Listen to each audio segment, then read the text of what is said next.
O enjambre. Oi, Mores. Um tempo atrás eu coloquei uma caixinha no Instagram para o pessoal mandar pergunta e eu queria responder algumas com vocês por aqui. Então, antes eu só queria pedir para vocês deixarem um likezinho aqui que me ajuda muito e que outras formas de vocês me apoiarem é pelo Apoia-se, virando membro, aí vocês podem entrar no nosso Discord, no nosso servidor. Também tem o Pix para se tu quiser dar um apoio só e o Live Pix tira 5% só. Nesse vídeo aqui eu te ensino a entrar no nosso Discord. E como eu esqueci de colocar aqui no roteiro e eu não lembro as coisas que eu tenho que falar, porque a minha memória é horrível, eu vou colocar aqui um trecho de um vídeo anterior. Eu não sou profissional da saúde mental, essa aqui não é uma ferramenta de diagnóstico, eu não passo contato de profissionais, não compare autistas adultos com crianças, e ter traços não significa ter um transtorno. Exemplo, não é porque alguém fica triste que essa pessoa tem depressão. Então eu vou começar com algumas perguntas que me mandaram. Você já viu aqueles cartões de comunicação eu fiz pra mim quando eu não consigo falar? Sim, pra quem não tá ligado, são cartões pra galera que é não verbal ou tá temporariamente não verbal, mas todos os que eu vejo são mais focados em crianças. Podia ter mais pra adultos. E é bastante útil pra uma parte da galera autista ou pessoas que têm outros transtornos, mas eu nunca precisei. E eu, inclusive, tenho 2 tipos à venda no Hotmart, que eu fazia antes alguns trabalhos digitais, e eu vou deixar aqui na descrição do vídeo e fixo no primeiro comentário. Você usa ou já usou o cordão de girassol de autista? Sim! Eu finalmente saí esse final de semana com amigos, depois de muito tempo sem sair de casa, amigos autistas, e como a gente estava no centro almoçando, eu aproveitei para já dar uma caminhada pelo centro, nas lojinhas, e achei um de girassol.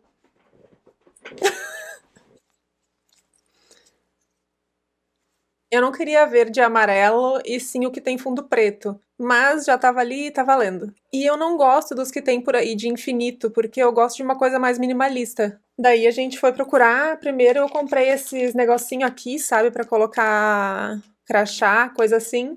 Mas depois a gente achou esse negócio. Tá preso aqui. Olha, é um negócio plástico. Ele fica bem legal, porque fica durinho e não dobra o cartão.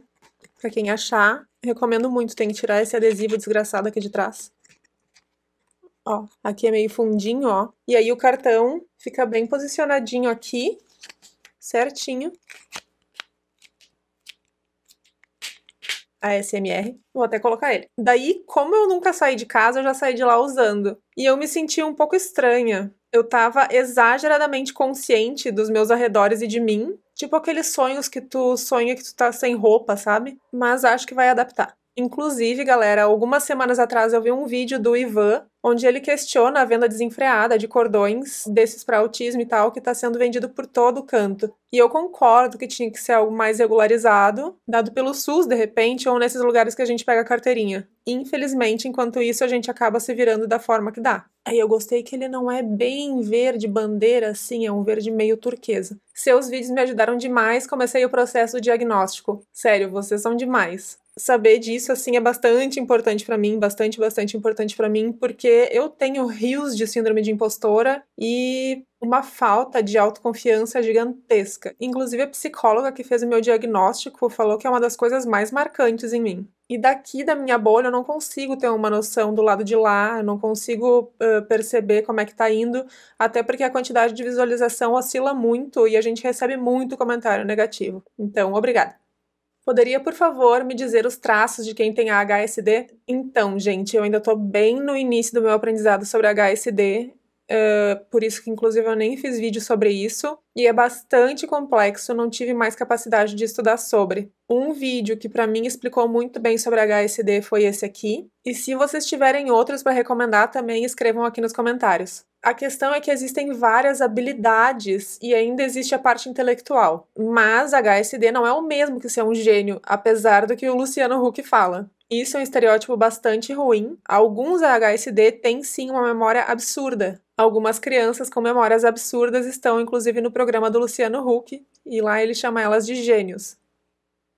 A HSD em geral é super sensível, e por mais útil que possa ser em diversos quesitos, como na nossa percepção das coisas, também pode ser bastante negativo. Inclusive, é muito comum que a HSD tenha características de pessoa altamente sensível.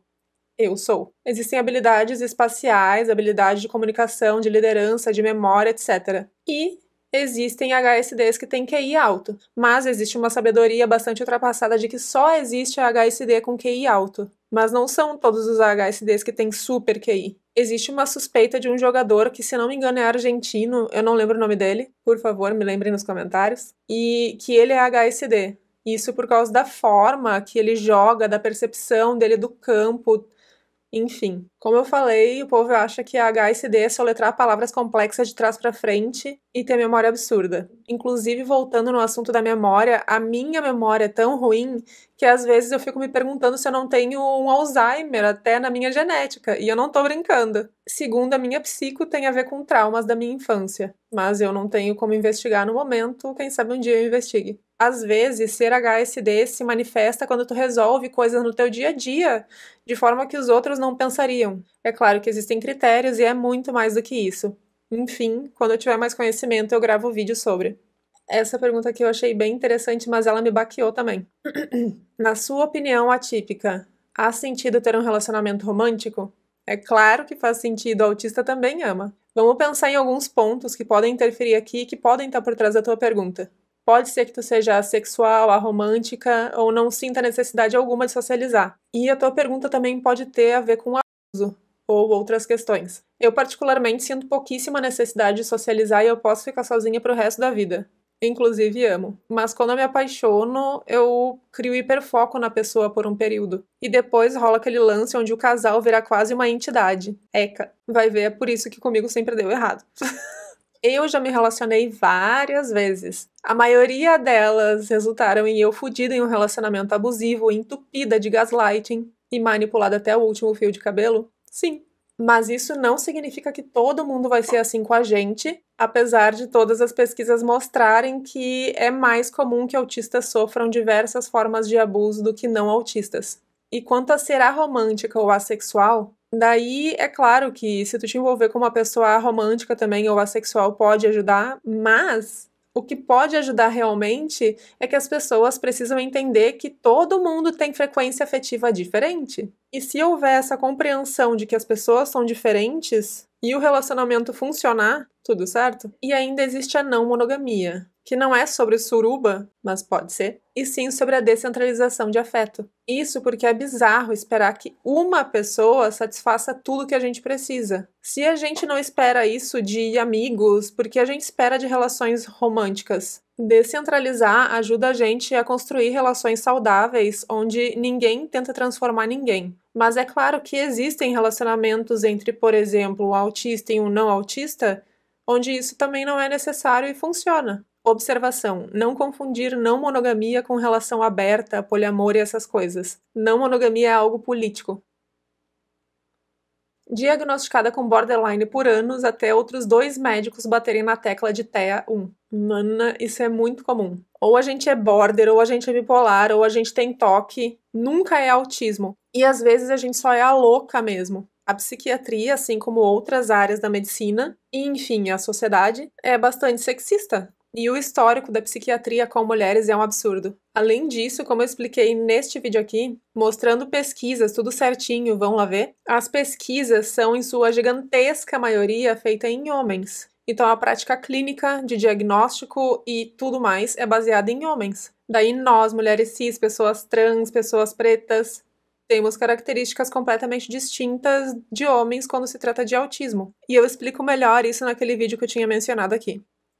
Daí a mesma pessoa que comentou sobre border mandou 3 perguntas quase idênticas. Como começar a entender esse novo diagnóstico? E as pessoas ao redor, como faz? Fale sobre como explicar nossa condição para íntimos, como desestigmatizar a palavra autista, como explicar para o meu namorado meu novo diagnóstico de TEA nível 1. E eu vou responder elas tudo junto. Então, para começar a entender esse diagnóstico, é importante tu fazer terapia com pessoas especializadas em autismo. Se for autismo em mulheres, melhor ainda, pelos motivos que eu falei antes. Fora isso, tu pode fazer muita pesquisa e consumir conteúdo de pessoas responsáveis, mas vai com uma visão crítica e cuidado, porque tem muito criador autista que reproduz capacitismo. Então eu indico, antes de tudo, para tu ver vídeos sobre capacitismo no autismo, para tu não cair também em furada. Mas ao mesmo tempo, todo mundo tá livre para pensar o que quiser, né? Eu, particularmente, passei 3 anos pesquisando antes de ir atrás do diagnóstico. Sobre como explicar para as pessoas ao redor e desestigmatizar o autismo, eu acho bastante complicado e é uma resposta que não vale para todos, porque cada um tem um tipo de família, de amigos, enquanto umas famílias estão abertas a nos entender, a ouvir, sem negar o nosso diagnóstico e algumas, inclusive, vão atrás e pesquisam, outras são bastante capacitistas e só nos trazem dor. Para a primeira opção, eu, Natália, acredito que tu pode mostrar os mesmos conteúdos que tu consome, alguns mais didáticos, sabe? E depois que tu tiver um conhecimento, tu mesma pode explicar algumas coisas. E quanto à segunda opção, dependendo do nível da ignorância, como falei, pode trazer apenas dor. E nesses casos, dependendo do nível de sofrimento, eu acho que família não precisa ficar determinada só a um laço de sangue. Mas se tu encontrar uma fagulhazinha de esperança de que a pessoa tá aberta, mostra conteúdo. Isso porque, para essas pessoas, eu acho difícil de elas escutarem pessoas da própria família. E é onde o ditado "santo de casa não faz milagre" é mais verdadeiro. Então, para poupar que tu só te machuque e se estresse, manda conteúdo. E às vezes até vê do lado, para tu de repente até ir explicando alguma coisa enquanto a pessoa vai vendo, e também para incentivar que a pessoa veja. Desestigmatizar a palavra autista é trabalho de formiguinha, ainda mais para o segundo caso. E tudo bem, a gente é uma parte desse trabalho e a gente tá fazendo isso, a gente tá lutando. Mas também tem que haver receptividade do outro lado, e a pessoa precisa querer conhecer e pesquisar também. Senão a responsabilidade fica toda na nossa mão, e alguns vão dizer, tá, mas são vocês que são os autistas. Autista sofre capacitismo e é a sociedade que nos ferra. Então eu acho que o mínimo que a sociedade, que as pessoas à nossa volta têm que fazer é estudar um pouquinho sobre. Agora um breve relato de algo que ninguém perguntou. Voltando para casa depois do rolê onde eu comprei o meu cordão, eu tive uma crise sensorial e nunca uma rua de paralelepípedo me fez tão mal. Sempre foi horrível, mas não tanto. Cheguei até a cogitar parar o carro em um momento e pedir para minha mãe vir até mim para ela dirigir. Mas apesar do que eu estava passando, as minhas funções cognitivas estavam ok. Inclusive, eu acho que neste acontecimento eu consegui perceber o que é o shutdown para mim, no meu caso, que é cheio de máscaras. Mas eu ainda tô tentando entender, porque é bem complexo. Daí a minha mãe falou, tu tem que sair mais! Aquele discurso de sempre. A mãe de vocês também faz isso. E eu acho que ela fala isso porque a gente mora no meio do mato. Aqui a única coisa auditiva que me perturba é o meu teclado, o som da eletricidade, o que eu mesma coloco pra ver ou ouvir, pessoas falando e minha mãe eventualmente gritando e me chamando da casa dela pela janela. E o nosso isolamento e a menor exposição a coisas que mexem com os nossos sentidos, inevitavelmente vai contribuir para a sensibilidade aumentar. Tanto que a terapia de dessensibilização, que na verdade se chama integração sensorial, é feito com uma exposição em doses baixíssimas, aumentando aos poucos. Então ela quer que eu saia para ajudar na dessensibilização, como eu era antes, porque sempre esteve aqui, só que não como é agora, e eu vivia e não tinha crises. Só que sair com frequência vai me gerar outros tipos de crise, então eu vou comprar abafador de ruído, não fone, e eu aceito dicas de algum bem macio, porque a minha orelha sempre dói, mesmo quando vai por fora, porque a minha orelha tem a cartilagem muito dura e sempre fica encostando em alguma parte e dói muito. E aí eu vi 2 da 3M, mas eu tô em dúvida. Aí quando eu comprar, eu falo pra vocês o que eu achei. Então tá, obrigada por assistirem até aqui. Não se esqueçam de deixar o likezinho de vocês, por favor. Se cuidem. Beijo.